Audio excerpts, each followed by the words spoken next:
दोस्तों, एक बार एक लड़का एक महात्मा के पास आता है और उनसे कहता है, गुरुदेव, मेरे जीवन में बहुत अशांति है और कृपा कर मेरा मार्गदर्शन करें जिससे कि मैं इस अशांति से छुटकारा पा सकूं। वे महात्मा उस लड़के से पूछते हैं, तुम्हारे जीवन में अशांति क्यों है? फिर वह लड़का उत्तर देता है, अत्यधिक विचारों के कारण मेरे भीतर बहुत सारे विचार चलते रहते हैं जिसके कारण मेरा मन अशांत रहता है। फिर वे महात्मा जी मुस्कुराते हैं और उस लड़के से कहते हैं कि ऊपर उस आकाश में देखो, क्या तुम्हें सूर्य दिख रहा है? वह लड़का ऊपर आकाश में देखता है और कहता है, हाँ गुरुदेव, दिख रहा है। फिर वे महात्मा उस लड़के से पूछते हैं कि अगर तुम लगातार धूप में खड़े रहो तो क्या होगा? तब वो लड़का कहता है, गर्मी लगेगी गुरुदेव और शरीर में बेचैनी पैदा हो जाएगी। फिर वे महात्मा जी उस लड़के से पूछते हैं, अगर धूप में खड़े रहने से तुम्हें गर्मी लगती है तो इसमें दोष किसका है, सूर्य का, गर्मी का या तुम्हारा? वो लड़का थोड़ी देर सोचता है और कहता है, कृपा कर आप ही बताइए गुरुदेव। वे महात्मा जी मुस्कुराते हैं और उस लड़के से कहते हैं कि सूर्य का काम है गर्मी देना और गर्मी का काम है गर्मी लगवाना, इसलिए दोष तुम्हारा है कि तुम धूप में जाकर खड़े हुए हो। तुम चाहो तो तुम छाया में जाकर बैठ सकते हो। ठीक उसी प्रकार हमारे मन का स्वभाव होता है विचारों और भावनाओं की खिचड़ी पकाना, और विचारों और भावनाओं का काम है तुम्हें दिशा दिखाना। अब उस दिशा में तुम्हें चलना है या नहीं, यह सिर्फ तुम्हारे हाथ में है। देखो, ध्यान से समझो कि विचार और भावनाएं समस्या नहीं है, बल्कि तुम्हारा उनसे जुड़े रहना समस्या है। सोचो कि तुम धूप में खड़े हो और तुम चाह रहे हो कि तुम्हें गर्मी ना लगे। क्या यह संभव है?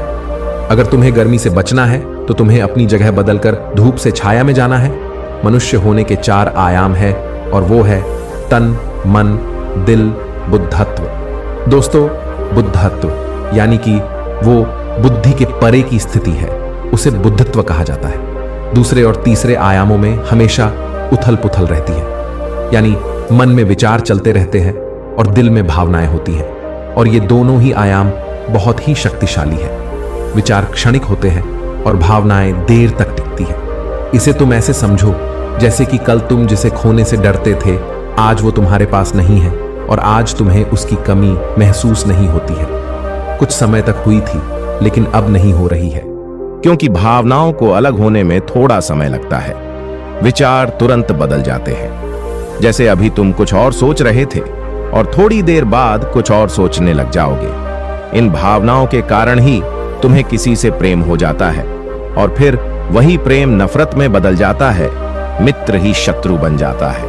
उसके बाद वह लड़का उस महात्मा जी से कहता है कि फिर उपाय क्या है? फिर वे महात्मा जी उस लड़के से कहते हैं कि उपाय यह है, तन के आयाम पर काम करना, और यह सबसे आसान तरीका है। शरीर के स्तर पर हमारी कर्मेंद्रियां है और ज्ञानेंद्रियां है।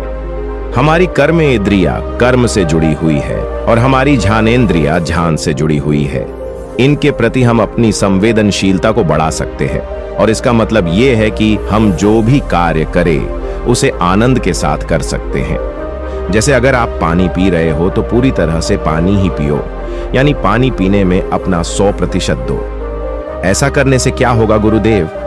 ऐसा करने से तुम मन और दिल के आयाम से हटकर शरीर के आयाम पर आ जाओगे, और यह बिल्कुल ऐसा है जैसे कि तुम धूप से हटकर छाव में आ गए। मन और हृदय के आयाम पर अपना काम चल रहा है, लेकिन तुम्हारी जागरूकता तन पर आ गई है। जैसे कि सुबह उठो तो सूरज की किरणों को महसूस करो और हवा को महसूस करो। आंखें बंद करके पक्षियों की आवाजें सुनो। लगातार तन के आयाम पर काम करने से तुम एक दिन हैरान हो जाओगे कि तुम पक्षियों की आवाजें तो कानों से सुन रहे हो, लेकिन तुम्हारा चित्त शांत हो रहा है। तुमने अपने चित्त पर कोई कार्य नहीं किया, लेकिन फिर भी वह शांत हो रहा है। इसीलिए पहला उपाय यह है कि हर कार्य को तन के आयाम पर जागरूकता के साथ करना, और दूसरा उपाय है अपने भीतर के नाद यानी सुर को सुनो। फिर वह लड़का महात्मा जी से पूछता है कि गुरुदेव, अपने भीतर के सुर को कैसे सुने? फिर वे महात्मा जी उससे कहते हैं, किसी शांत जगह पर जाओ जहां पर कोई शोर ना हो, और अपनी आंखें बंद करो और अपने भीतर के सुर को सुनने का प्रयास करो। हैरानी की बात यह है कि वह सुर कभी भी बंद नहीं होता है और वह हमेशा बजता ही रहता है। फिर वह लड़का पूछता है, तो फिर उस सुर को मैं अभी और इसी वक्त क्यों नहीं सुन सकता हूं? वे महात्मा कहते हैं, कि बाहर के शोर के कारण तुम उसे नहीं सुन पा रहे हो। अगर तुम अपने भीतर के सुर को अभी सुनना चाहते हो तो तुम्हें अपने दोनों हाथों से अपने कानों को बंद कर दो और सुनो। तुम देखोगे कि यह सुर बिना किसी यंत्र के बज रहा है, और जब तुम इसे सुनोगे तो तुम अपने हृदय और मन से दूर हो जाओगे और तुम्हारा चित्त शांत होने लगेगा। एक बात हमेशा याद रखना कि मन सबसे ज्यादा सक्रिय तभी होता है जब इसे तुम्हारे द्वारा ऊर्जा मिलती है।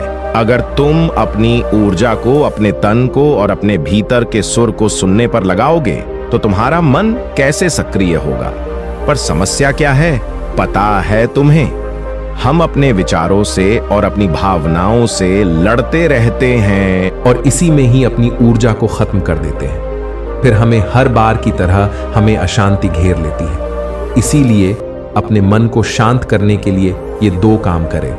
पहला, अपने मन के आयाम से हटकर तन के आयाम पर आ जाए, और दूसरा उपाय है अपने भीतर के सुर को सुने। दोस्तों, वह लड़का तो उन महात्मा की बातों को समझ जाता है, लेकिन क्या आप समझ पाए?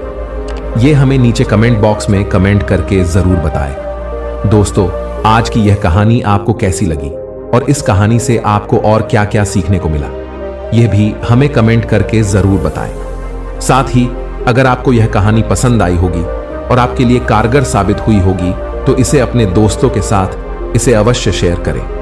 धन्यवाद।